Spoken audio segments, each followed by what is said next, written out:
So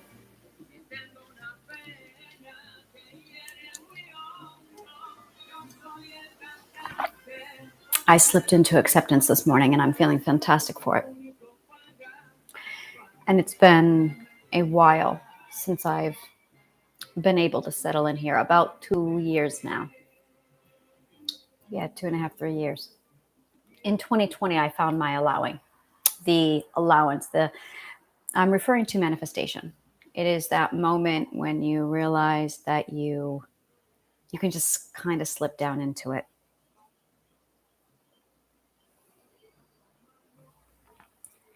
And I've been trying to recapture that ever since. It's been very, very difficult for me. It's been the feeling that I had in 2020 was like euphoric freedom. I just had the entire world suddenly handed to me.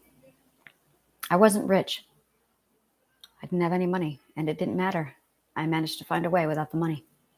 In fact, it became a challenge for me that every time I came to New York City, I had to spend less money than the last time. That was the first game I came up with. The second game was under no circumstance could I ever spend less than $150 for a weekend. The entire weekend in New York City with only $150. I had a New York City budget. By the time I had been doing this for a year, are you ready for this? I had this down to $50. I can do New York City for $50 for 3 days. I found out how. I found out all the little quirks. So when people sat there and said to me, New York City is so expensive, I went, sure it is. Right. I found a way. I always found a way. By the way, that included gas and tolls.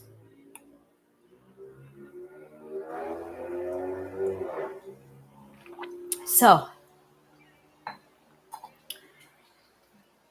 during this time that I was on walkabout in Manhattan, I never thought about where I was going to sleep. I never thought about money. I didn't think about anything other than just follow my whim. And I literally had the world handed to me on a silver platter. I ended up having dinners and dates with billionaires, producers, porn stars, every kind of dream man you could possibly think of. I was invited to Spain, Egypt, Cairo. I was invited to cruises. I dined in some of the most extravagant restaurants in New York City.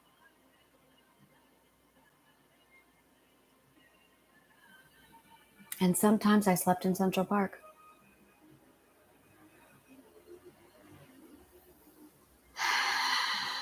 I said, I want to get a job where I'm making $75,000 a year.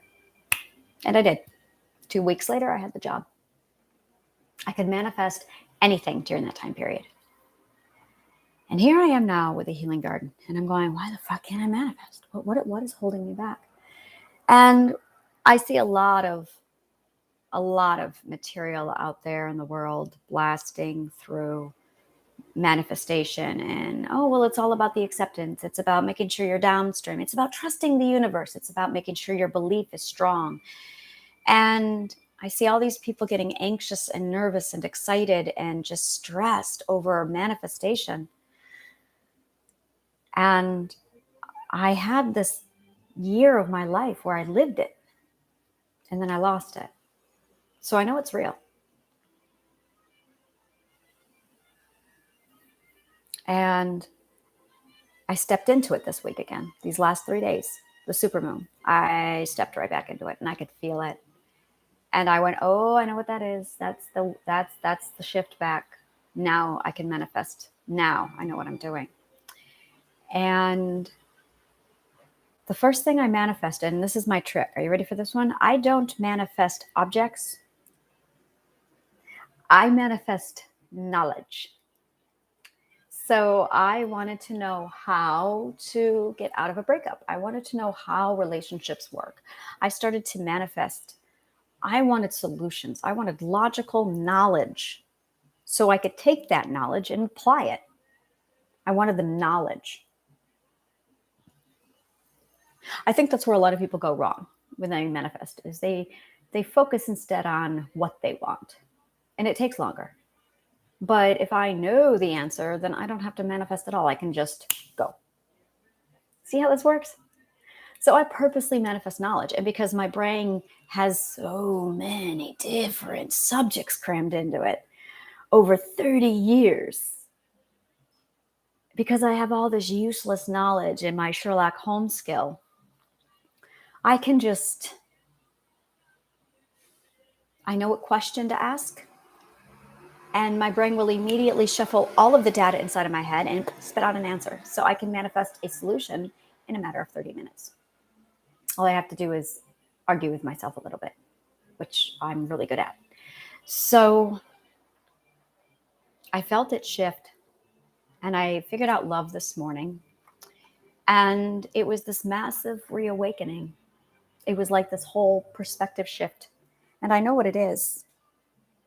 I know what I manifested yesterday. I manifested the ability to heal from my relationship trauma.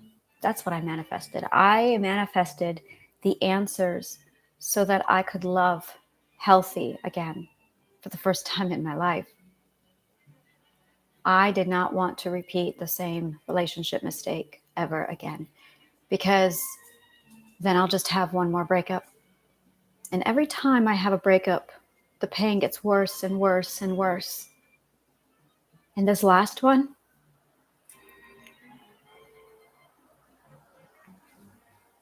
I said in 2020, I said the words. No, it was not 2020. I'll tell you, this is a story about manifestation. In 2021, May, it was right after I got out of the mental hospital. So you'll notice that a lot of weird shit happens to me between April and May. It's because Mercury is in retrograde. When Mercury is in retrograde, shit really hits the fan for me because I have 3 Taurus, 3 rulers in Taurus, and Mercury. My Mercury is in Taurus. So whenever Mercury retrograde hits, it's like shit hits the fan for me in May and April. In 2020, my marriage ended. In 2021, I was in a mental hospital. In 2022, imagination was born. And in 2023, I was raped. See how this works? So when April and May rolls around, I really make sure my shit is aligned now. Okay? I make sure my shit is aligned. I have many more prior to 2020. Like almost every horrific trauma that's ever happened to me happened in May and April. Every horrific event, except for September. We know what happens there. So that all being said,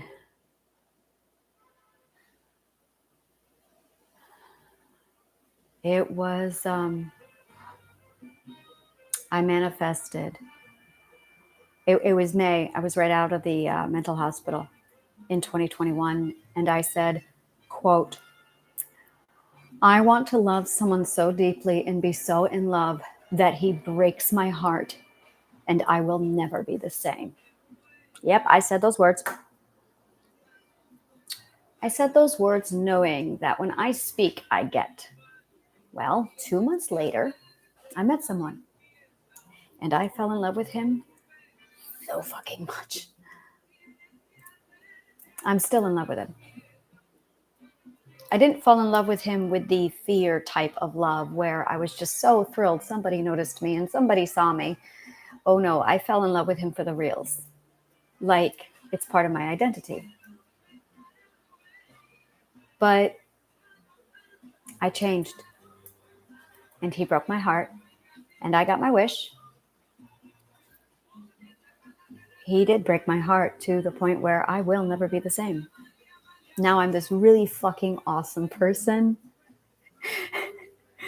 And I'm totally independent. And I'm learning about my independence right now. That is why the universe is making me go through this, because I am learning really hardcore, true independence. So that next time I step out of my shell and I embrace life, I am going to have the skill to choose everything that I want exactly as I want it.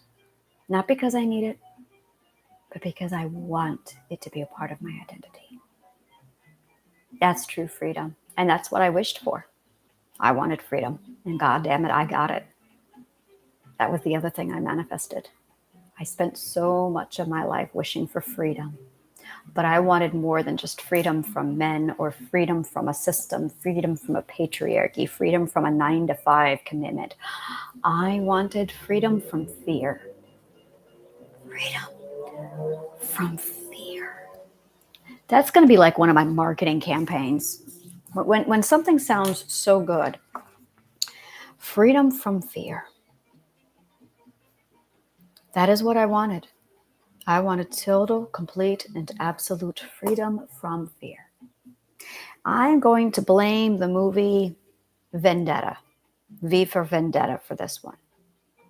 I remember I was watching it. It was the year 2000. Let me get this. 2018? Maybe 2019. No, I'm sorry. 2009. I was off by 10 years. 2009, 2008. That's when I watched V for Vendetta. I think it was 2009. And it was this one particular moment when Natalie Portman says, I no longer want to be afraid. I on the spot manifested that shit. I want that. That's what I want. I want to never be afraid again.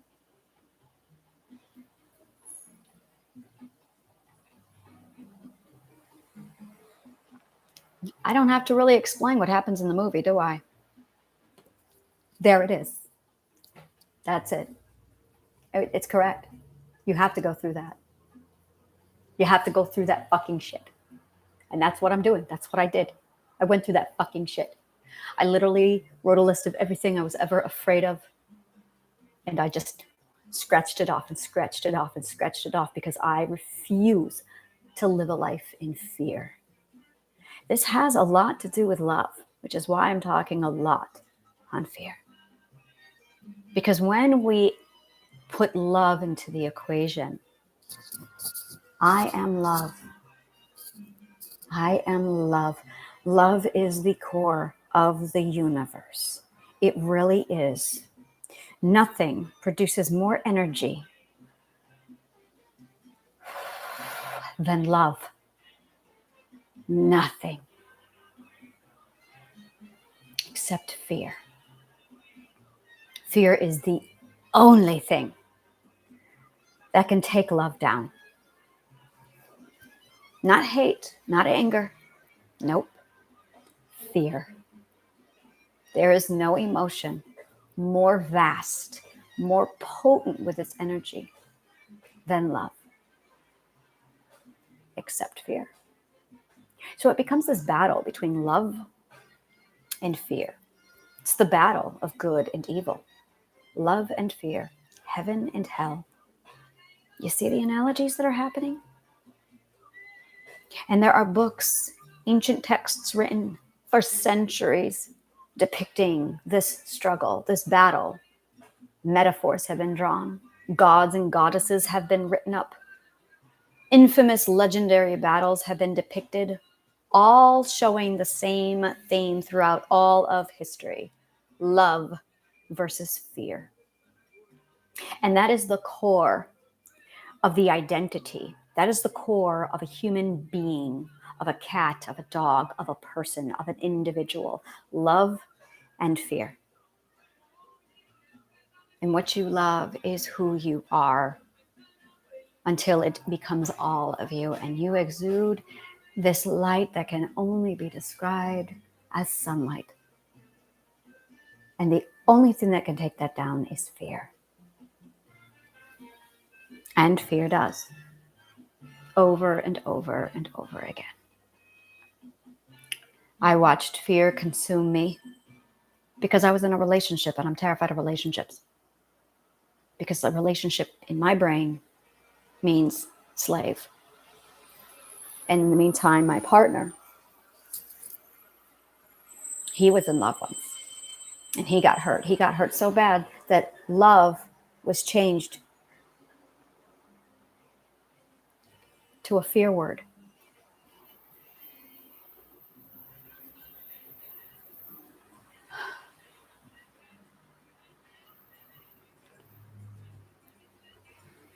The problem is love is a core identity.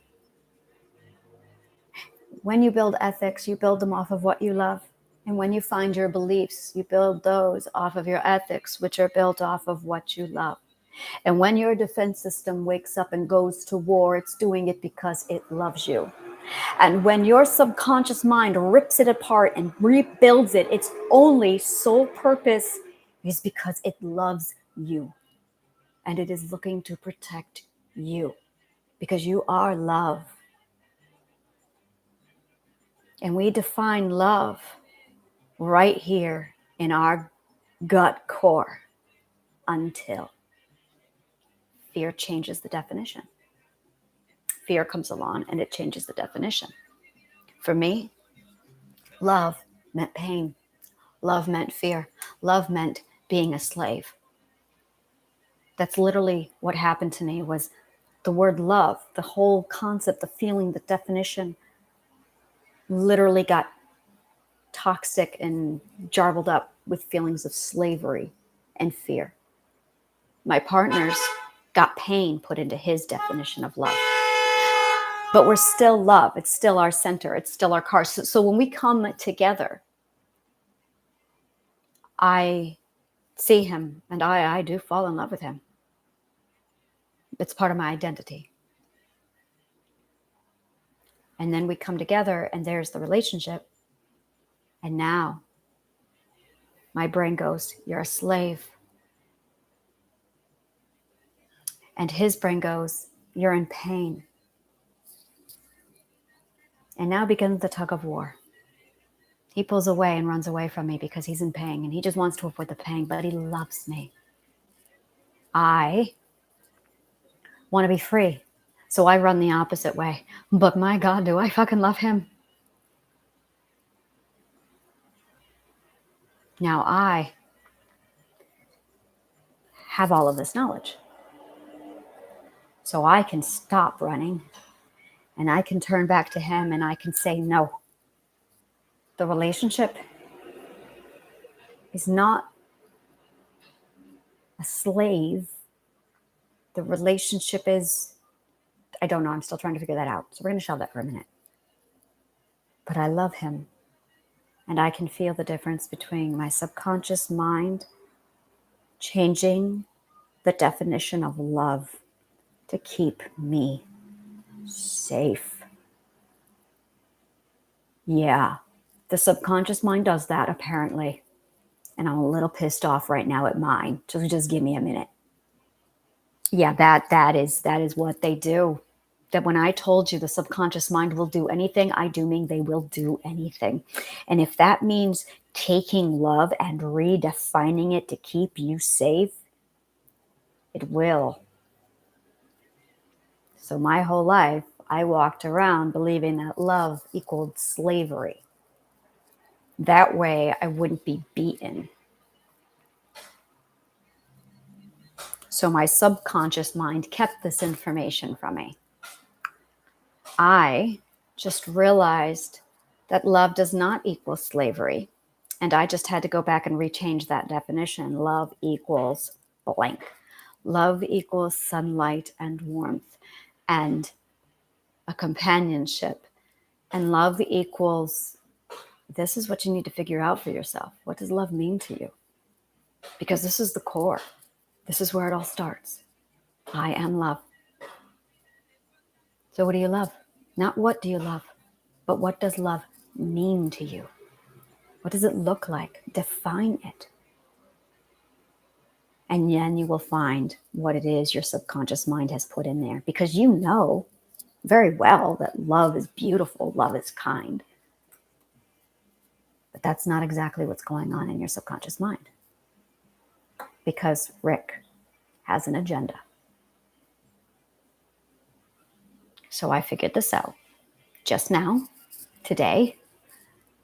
And now I'm looking at it going, so what does that mean for love? I know I love that man, and I know he loves me. And I have the ability to stop and say, I recognize the problem. I see what the problem is. But he doesn't. And the more I try and tell him about this, the more he pushes me away, because his subconscious mind is trying to protect him.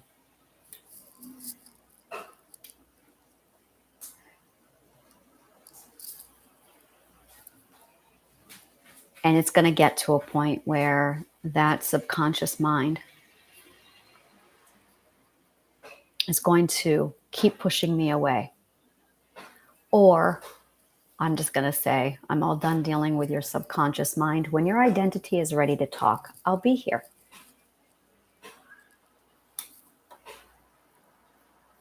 And I reached that point today, finally. Finally. And it's the first time that I'm not picking up the phone and making the effort and reaching out to him. I'm finally in a place mentally where I can say, I am going to be taking care of my situation, and I am going to be reflecting on what I need and what I want. And I am not going to be contributing any more of my energy into anybody else unless they pay first, because I cannot put out any more energy because I just feel all these sources draining me. And as soon as I made that decision, I felt a shift, a massive shift. And I just went, oh, so this is the acceptance. Interesting. Great. You know, I love giving lectures. I love presenting like this. I feel like I'm in front of a school and I'm just like projecting out there going, look, I have a lecture to give. Now, I don't like to make notes. I don't like to plan. I like to improv. I like to just walk on here and talk to you. And let's do oral tradition and let's tell you a story. Let's talk about oral tradition. This is what I love to do. Tell you story. And just trust that whatever words roll out of my mouth are going to be what they always are. Helpful, thoughtful, interesting. I'll let you plug in your own adjective.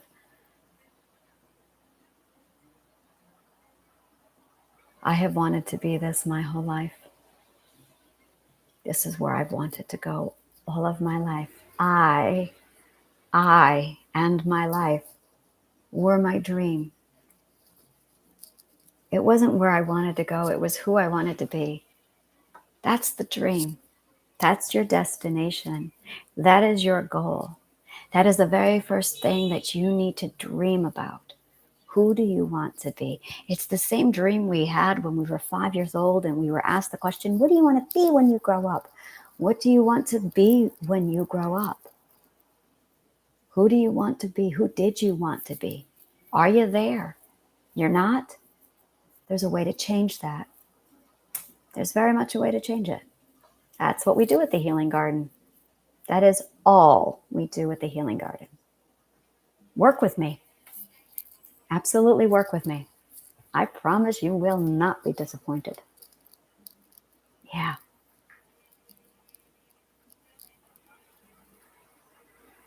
Who do you want to be when you grew up? Because when you were imagining what you wanted to be and who you wanted to be, you were thinking about careers and adventures. You were thinking about your adventures. You were thinking about what kind of a person. Every time you thought, God, I wish I could. That is your identity going, I want that. every time you said the words, when I grow up, I'm going to be, your identity was saying, that's who I am. That's who I am. I need that. And if I'm not that, then I need to be working toward that, because that's who I am. That's my journey, says identity. That's where I'm supposed to be, says identity. But the conscious awareness doesn't do this. The conscious awareness doesn't know how to speak to identity. The conscious awareness is clueless, people. Ironic that we call it the conscious awareness. It's more the conscious unawareness. Yeah, you are consciously unaware. I am consciously aware. Do you see the difference in our lifestyles? You can have this. I have a different way to live. I live very differently from everybody else because I have conscious awareness. So I'm just looking to take you by the hand and say, I'm going to give you my conscious awareness, and I'm going to show you the world I live. I'm going to show you what I see, because it's really fucking awesome over here. Conscious awareness. And the conscious awareness is completely submissive and answering to the subconscious mind. An automated machine that just processes everything based off of the one thing keeping you safe.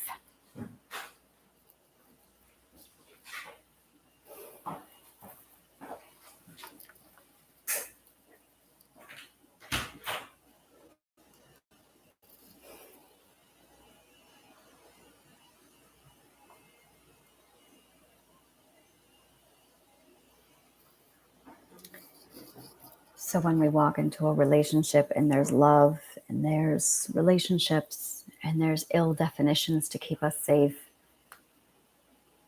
and there's heartbreak and loss,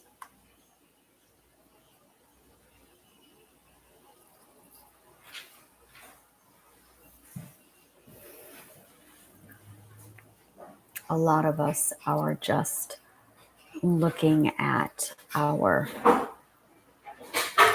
craving of ourself. We seek out the identity.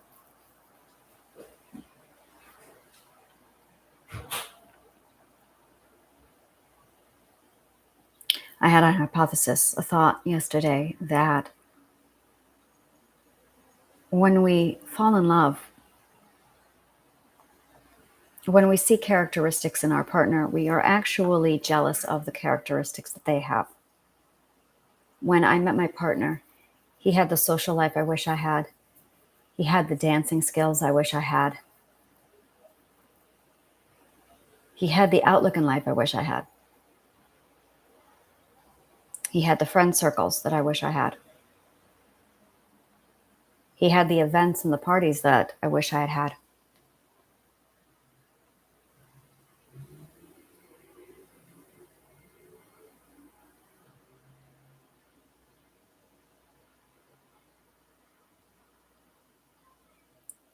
And I realized that what I actually loved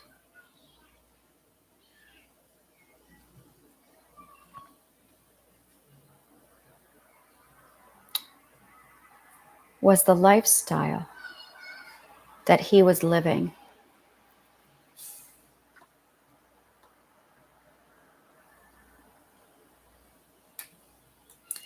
And that maybe perhaps I never loved him at all.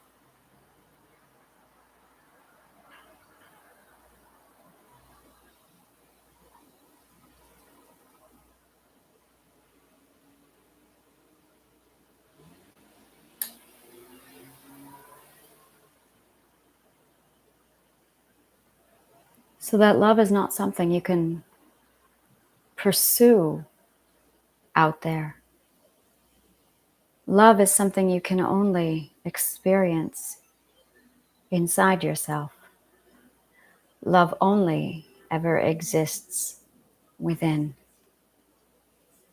And when we take love and we project it out on others, it becomes a bastardization of our identity.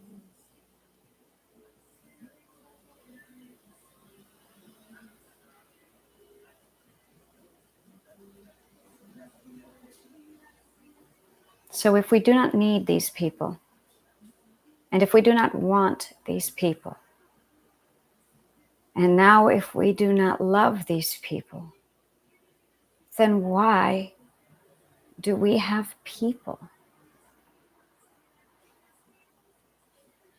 I would like to have this answer very soon. And I have no idea, which is why I'm alone. I don't know why we have people.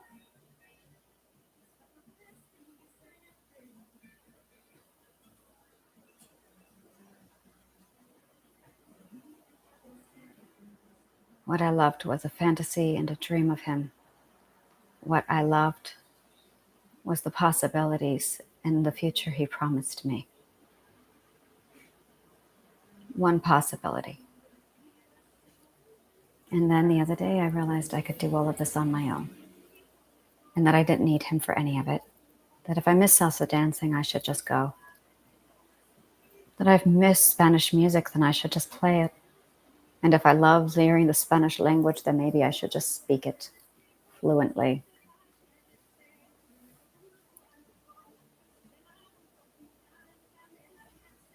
I want to learn Spanish finally.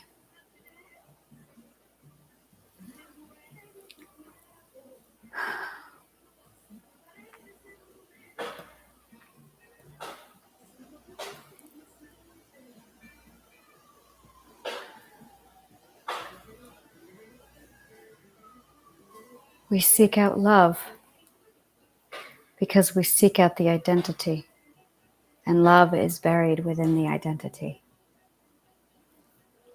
And then we change the definition of love, the subconscious mind does, to keep us alive and to keep us safe. And it makes a bastardization of our love. And we start to think, we are raised to believe that love is something that we are to seek out there, when in fact you are supposed to seek out love within yourself at all times, and only within yourself. And when you realize that love is something you can only have between you and yourself,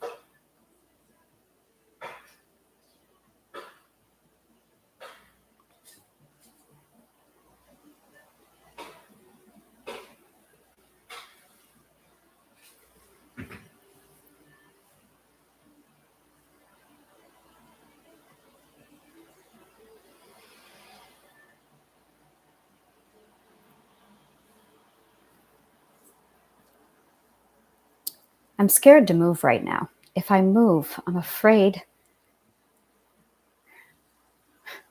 I did this when I studied existentialism, when I realized that molecules was just friction, and that I was putting my trust and my faith in a floor that is just a pile of molecules.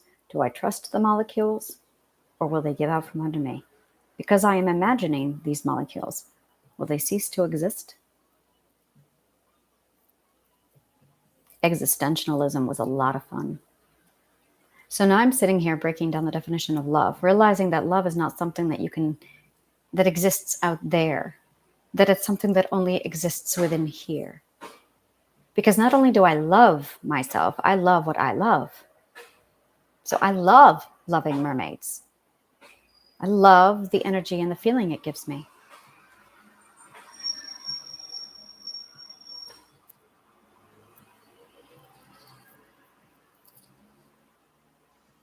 I do not know who he is. So if you don't know somebody, you cannot love them. Because knowing them is knowing their identity. And if they don't show you their identity because of their mental illness, then you have never met them to begin with. if their identity is composed of what an abuser wants and loves and desires, or a society, then you will never be seen, and you will never be known, and you will never connect, and you will remain lost and invisible. You have to know the person.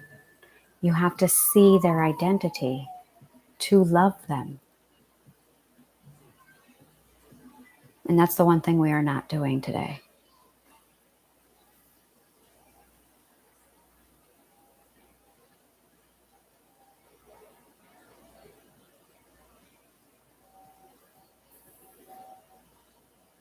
This is why it's really important that you take time out for yourself, so you can go inward and determine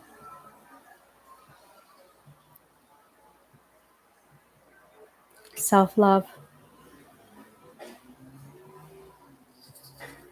Self-love is the first love. You know, in the story of Narcissist is shamed for loving himself. Shamed. And then the condition went on.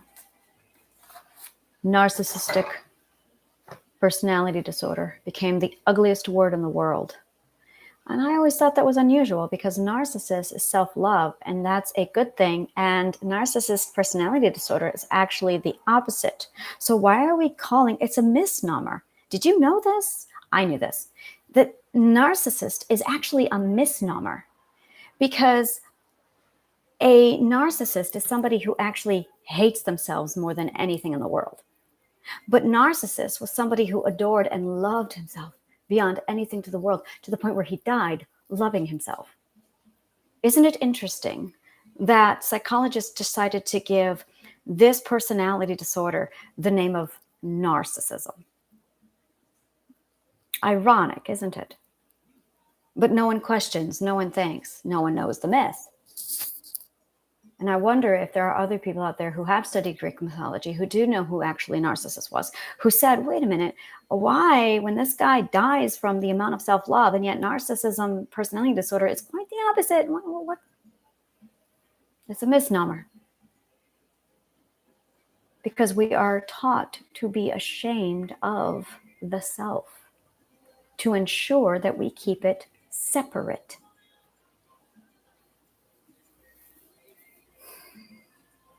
Okay, I need to write a book, The Psychology of Our Society Today.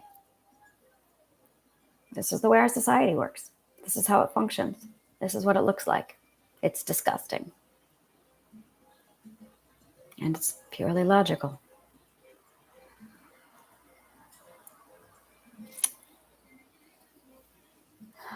I have a lot to think about.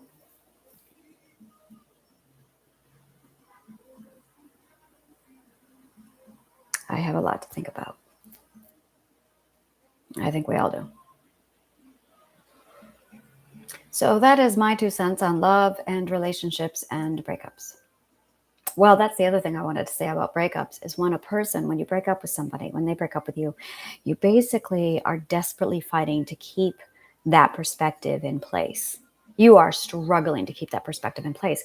And it's interesting because grief and breakups is the unconsensual change, the release of a perspective, so that your perspective is A, and you want to keep that perspective.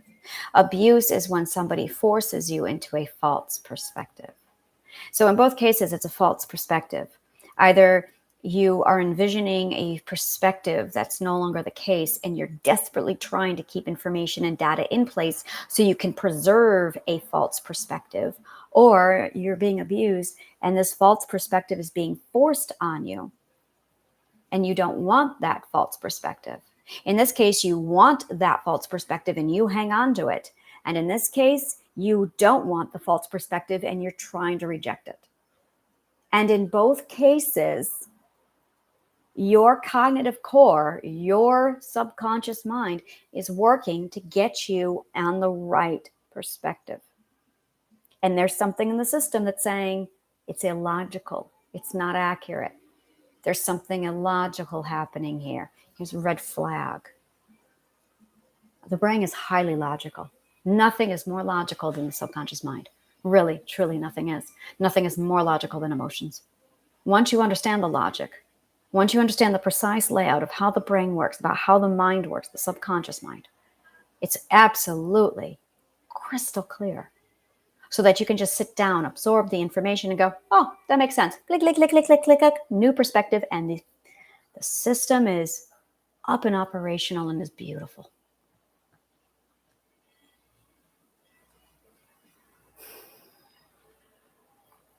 I have some white papers to write.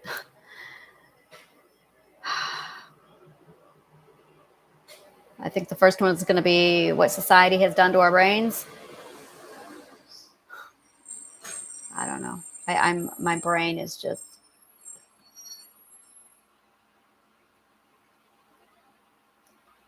This week I'm talking about love and relationships a lot.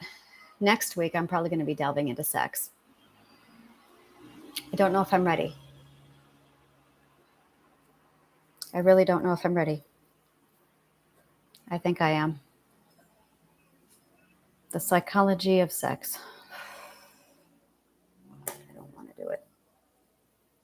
So that's what's coming up. Thank you very much for joining me. This has been the Subconscious Dialogues.